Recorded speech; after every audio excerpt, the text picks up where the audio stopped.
महालक्ष्मी मंत्र और उसका अर्थ। महालक्ष्मी मंत्र देवी लक्ष्मी को समर्पित एक शक्तिशाली मंत्र है। इस मंत्र का जाप धन, समृद्धि, सौभाग्य और ऐश्वर्य की प्राप्ति के लिए किया जाता है। आइए एक बहुत ही प्रसिद्ध महालक्ष्मी मंत्र और उसके अर्थ को जानते हैं। मंत्र: ओम श्रीम ह्रीम श्रीम कमले कमलालये प्रसीद प्रसीद। ओम श्रीम ह्रीम श्रीम महालक्ष्मी नमः। अर्थ: ओम यह एक पवित्र शब्द है जो ब्रह्मांड और सर्वोच्च सत्ता का प्रतीक है। श्री ये देवी लक्ष्मी का बीज मंत्र है जो धन और समृद्धि से जुड़ा है। री यह माया बीज मंत्र है जो शक्ति और ऊर्जा का प्रतीक है।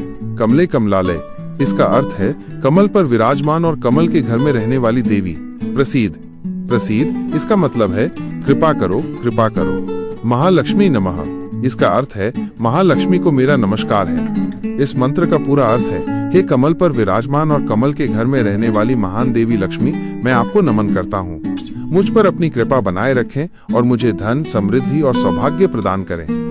महालक्ष्मी की कथा। प्राचीन समय में एक गांव में एक बहुत ही गरीब ब्राह्मण रहता था। वो बहुत ही धार्मिक और भगवान विष्णु का परम भक्त था। वो रोज भगवान विष्णु की पूजा करने के लिए जंगल में बने एक मंदिर में जाया करता था। एक दिन उसकी भक्ति से प्रसन्न होकर भगवान विष्णु ने उसे दर्शन दिए और वरदान मांगने को कहा। ब्राह्मण ने हाथ जोड़कर कहा कि वो चाहता है कि उसके घर में हमेशा माँ लक्ष्मी का वास हो ताकि गरीबी दूर हो जाए।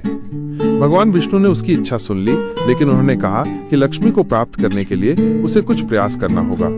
उन्होंने ब्राह्मण को बताया कि मंदिर के पास एक बूढ़ी महिला रोज उपले थापने आती है और वो कोई और नहीं बल्कि देवी लक्ष्मी ही है। उन्होंने ब्राह्मण से कहा कि वो उस स्त्री को अपने घर आने के लिए निमंत्रण दे। भगवान की बात मानकर ब्राह्मण अगले दिन सुबह ही मंदिर के सामने बैठ गया। जब देवी लक्ष्मी उपले थापने आई तो ब्राह्मण ने उन्हें पहचान लिया और अपने घर चलने का आग्रह किया। देवी लक्ष्मी समझ गईं कि ये भगवान विष्णु की लीला है। उन्होंने ब्राह्मण से कहा कि अगर वो चाहता है कि वे उसके घर में निवास करें तो उसे महालक्ष्मी का व्रत करना होगा। उन्होंने बताया कि ये व्रत 16 दिनों तक किया जाता है और 16वीं रात को चंद्रमा को अर्घ्य देने के बाद ही ये पूर्ण होता है। ब्राह्मण ने देवी लक्ष्मी के कहे अनुसार पूरी श्रद्धा और भक्ति के साथ व्रत किया। व्रत पूरा होने के बाद देवी लक्ष्मी ने उसके घर में निवास किया और उसका घर धन धान्य से भर गया। ब्राह्मण की गरीबी दूर हो गई और वो सुख समृद्धि से रहने लगा।